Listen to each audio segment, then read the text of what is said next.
the chairperson, the founder and CEO of the Underprivileged Women Association, Madam Fatou Saho, and her team, and ambassador of the Microfinance APS team in the Gambia, the representative of APS Microfinance team, Aji Fatou, development partners, the private sector, the Gambian diaspora community, women's rights organizations, youth organizations, women leaders from across the country, the Gambia Federation of the Disabled, the Scout Band, the media fraternity, fellow activists.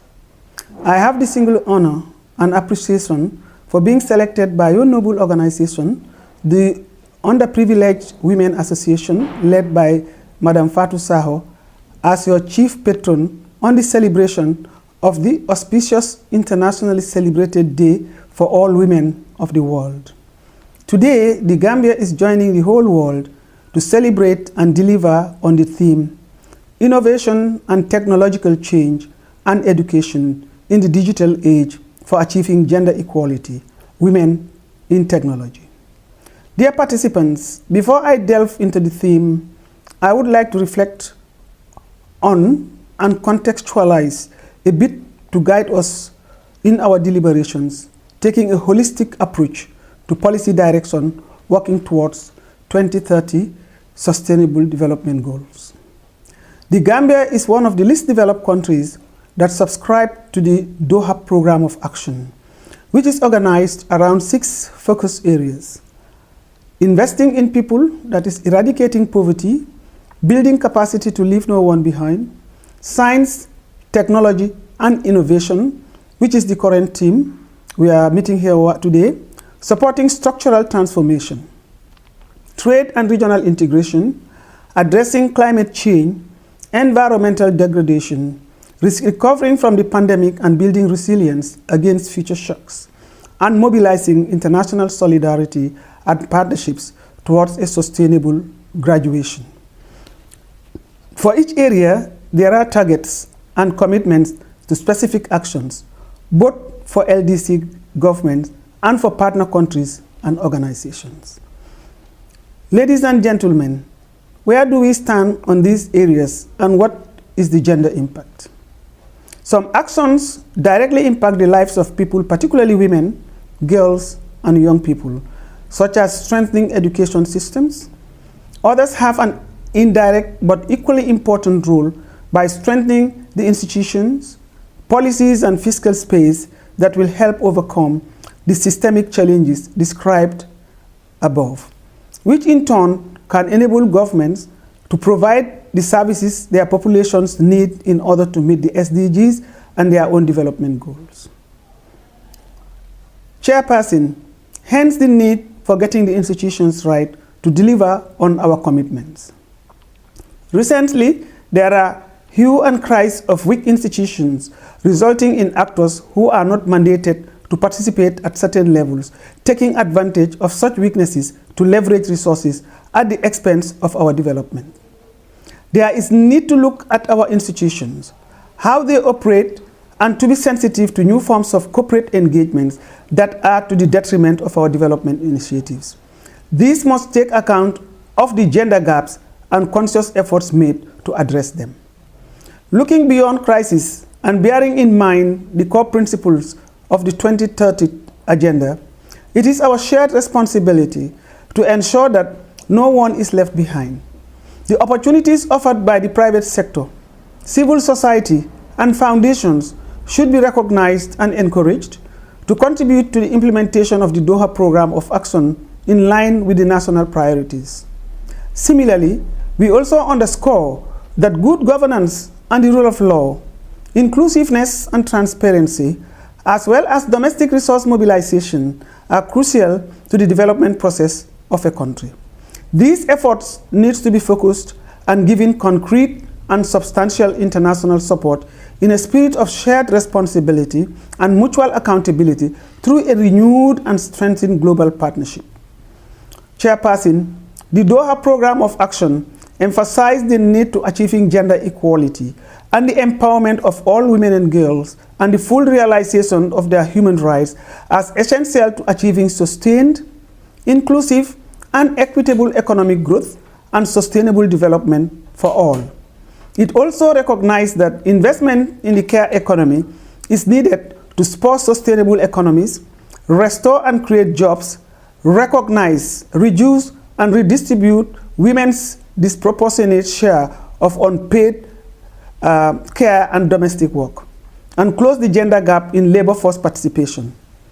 In the Gambia, there are concerns that poverty remains a key challenge for least privileged section of the society. Even before the outbreak of the COVID-19 pandemic, it was estimated that nearly 30% of the population in least developed countries would remain in extreme poverty by 2030. Upward trends in extreme poverty, gender inequality, and violence against women and girls are on the increase, and the Gambia is not left behind. Chairperson, in the field of governance and leadership, women and youth are still lagging behind, and these form the critical mass for the country to move forward in achieving the desired development and progress we need for now and tomorrow. Chairperson, with this teaser, I would like to dilate specifically on the focus theme of the period, digital innovation and technology for gender equality. Digital innovation and technology have been at the forefront of shaping our world and transforming the way we live, work, and interact with one another. However, despite significant progress in many areas, gender inequality remains a persistent issue that affects millions of women around the world. Women face unequal treatment and discrimination in many industries, including the workplace, and are underrepresented in leadership positions and the decision-making processes that shape our society. While these challenges may seem daunting, technology can play a crucial role in promoting gender equality and empowering women and breaking the isolation they face. Digital innovations can help bridge the gender gap by providing new opportunities, resources, and platforms for women to voice their opinions and advocate for change. One of the key areas where technology can make a positive impact is in the workplace. Online platforms and resources can help women find job opportunities and build professional networks. This can give women access to new career paths and help close the gender pay gap by providing equal pay for equal opportunity or equal work. Additionally, digital tools and technologies can help women balance work and home life, breaking down traditional gender roles that often see women shouldering the majority of caregiving responsibilities. Also, digital platforms can open up market opportunities for women in agriculture and to explore and improve their goods and services. Another area where technology can help promote gender equality is in health and reproductive rights. Mobile apps and tools can empower women to take control of their health and provide them with access to essential information and resources. For example, there are digital tools that help women track their menstrual cycles, provide information on family planning, and offer access to telemedicine services that connect women with healthcare providers.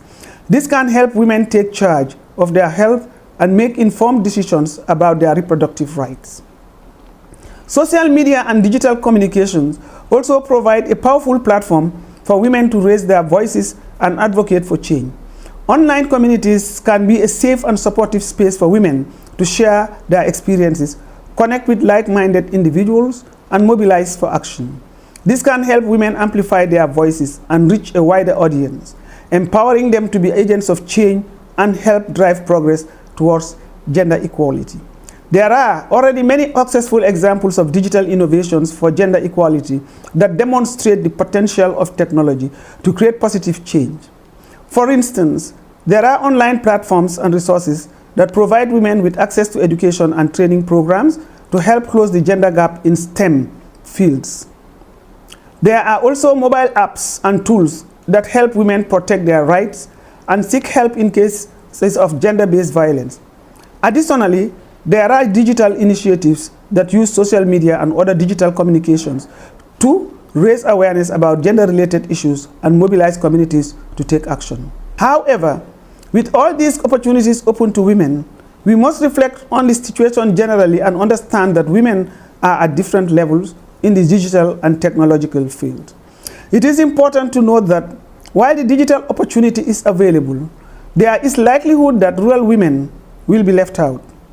We must recognize that rural women are less aware when it comes to technology, and this affects them in several ways, as it deprives them from getting major important information that empowers them to take ownership of their rights and needs.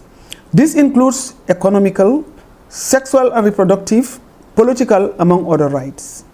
We cannot leave them behind, so we must use innovation, creative, practical, and culturally relevant technological strategies to capture them and empower them to engage effectively. For example, rural women are mostly vulnerable due to lack of exposure to the real world.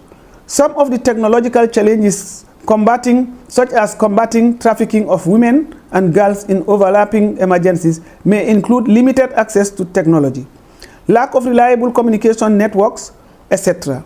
This has exposed them to exploitation and abuse.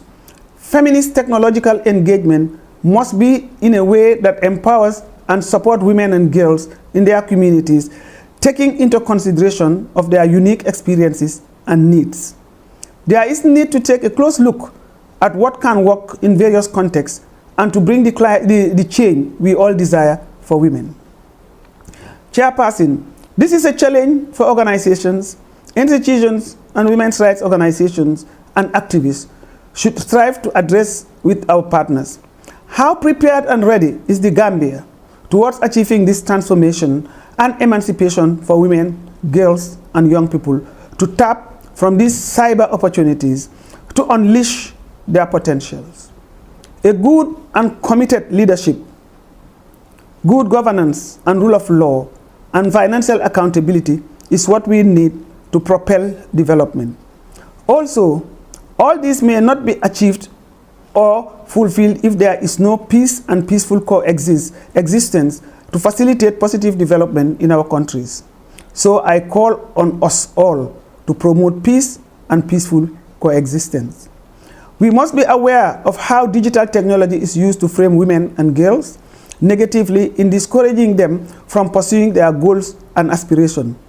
This should not be a deterrent to moving forward, and efforts must be made to engage with technology as it is the current and future tool to facilitate development and keep us connected. You can be confident that when you are savvy with the digital tool, you are already a level ahead. In conclusion, digital innovation and technology have a potential to be powerful drivers of change in the pursuit of gender equality. By promoting women with access to new opportunities, resources, and platforms, technology can help bridge the gender gap, and empower women to be agents of change. However, it is important to ensure that these digital innovations are developed and deployed in ways that are inclusive and equitable, so that they benefit women and girls, young people of all backgrounds and circumstances. Let us continue to explore and harness the power of technology to create a more equal and just world for all. I thank you and I wish you a very successful celebration of International Women's Day 2023.